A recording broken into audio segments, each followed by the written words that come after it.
Buat kalian yang belum tahu, mungkin saya latihan sekitar 8-10 sesi per minggu latihan. Saya kerja 10 jam per hari, saya ngajar fitness, dan juga bikin konten. Dan percayalah urusan saya itu banyak sekali. Coba lihat ke Instagram saya, lihat apa aja yang saya lakukan dan berapa banyak konten yang saya put ke kalian. Jadi waktu yang saya pakai untuk bekerja itu banyak sekali. Tapi penasaran nggak gimana caranya saya bisa latihan sampai 10 sesi per minggu tanpa kelelahan, tanpa under recover, tanpa overtraining. Dan saya latihan bukan latihan yang seadanya, enggak. Saya latihan keras, intens. Untuk konteks, ini beberapa hal yang saya lakukan ya. Saya angkat beban seminggu 4 kali, lalu kemudian saya Brazilian Jiu-Jitsu seminggu 2 kali. Saya juga menyertakan kardio dan lari. Itu sekitar 1-3 kali seminggu. Jam kerja saya udah sebut tadi 10 jam per hari, itu ngajar fitness, ngurusin klien online, dan juga bikin konten untuk kalian. Bayangkan jika saya tidak menjadwalkan hal itu dengan benar. Betapa babak belur hidup saya, betapa chaos hidup saya, betapa ngasal latihan saya. Pertama, saya pasti akan sulit untuk berprogres di 3 hal tersebut. Paling-paling saya cuma kayak datang latihan seadanya, udah. Yang kedua, jika saya nggak jadwalin, resiko cerdas saya pasti akan meningkat. Yang ketiga, stres saya secara fisik dan mental itu akan tinggi. Ini akan spill over ke kerjaan saya jadi nggak bisa ngajar, saya jadi nggak bisa bikin konten dengan baik. Jadi dengan kesibukan tersebut, sebuah sistem itu harus dibuat. Saya akan coba sharing dan juga ajarin kalian gimana caranya saya menstruktur latihan saya. Semua ini step by step dan kalian bisa ikutin. Kalau misalkan kalian ngerasa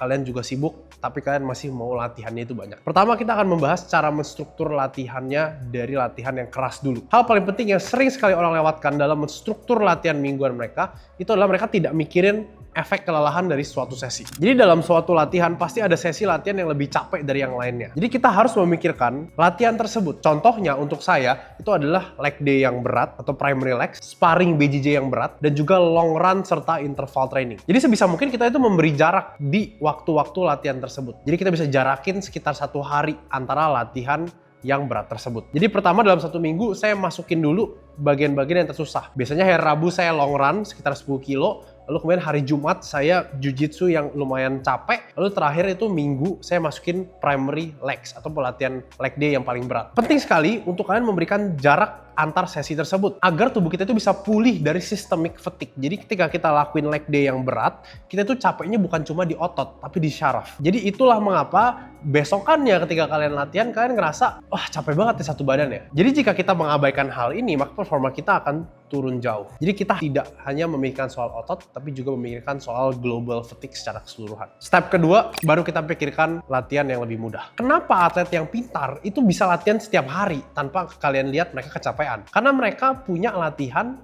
yang lebih rendah intensitasnya. Jadi inilah fungsi latihan upper body dan easy run atau easy sessions. Kalian bisa masukin latihan-latihan ringan ini di antara latihan-latihan berat kalian. Jadi di sini hari Senin saya easy BJJ sessions, jadi saya nggak akan terlalu ngegas hari Senin. Lalu Selasa saya masukin upper body, hari Rabu saya long run, hari Kamis saya secondary lower, jadi saya latihan kaki yang lebih ringan. Hari Jumat itu saya upper body, ditambah juga hard BJJ sessions, jadi sini saya sparringnya all out. Lalu kemudian hari Sabtu saya easy run ataupun rest.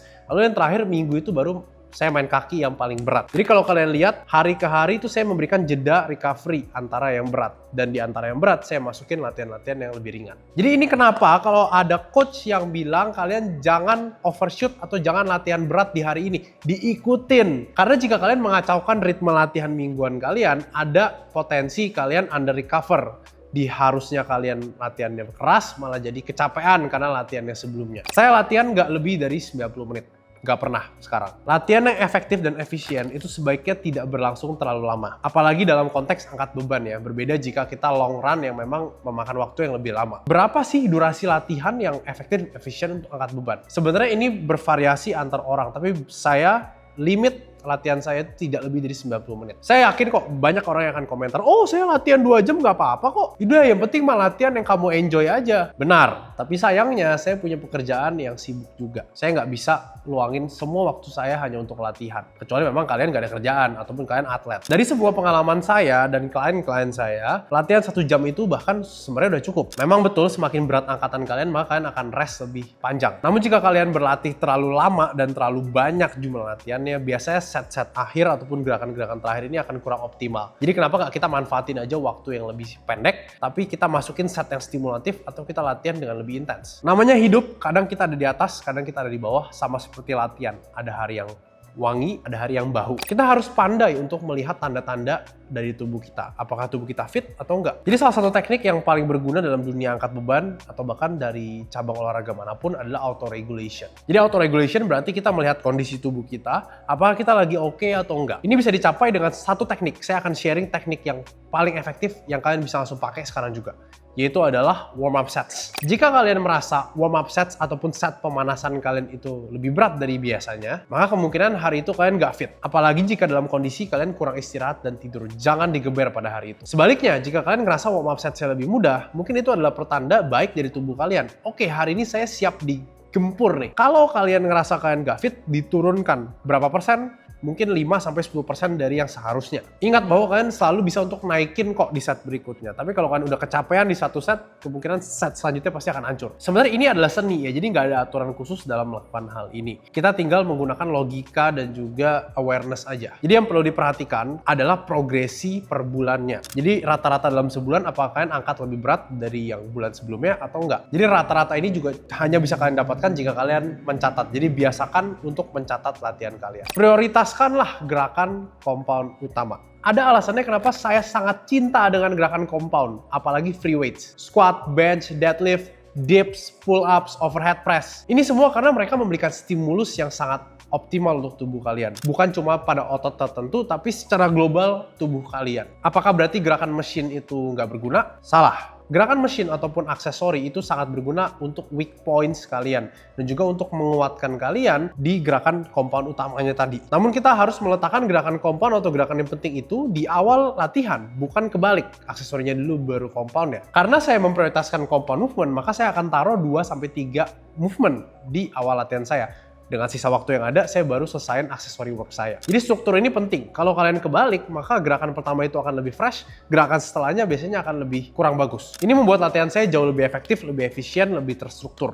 Dan saya tinggal hanya melihat progres di gerakan utama saya aja. Karena gerakan aksesori itu, contohnya lateral raise, itu biasanya progresi overload-nya lebih lama. Jadi selama kita progres di squat, bench, deadlift, dips, pull-ups kita, maka kita pasti akan lebih besar dan lebih kuat. Jadi ini akan mengeliminasi decision fatigue kalian.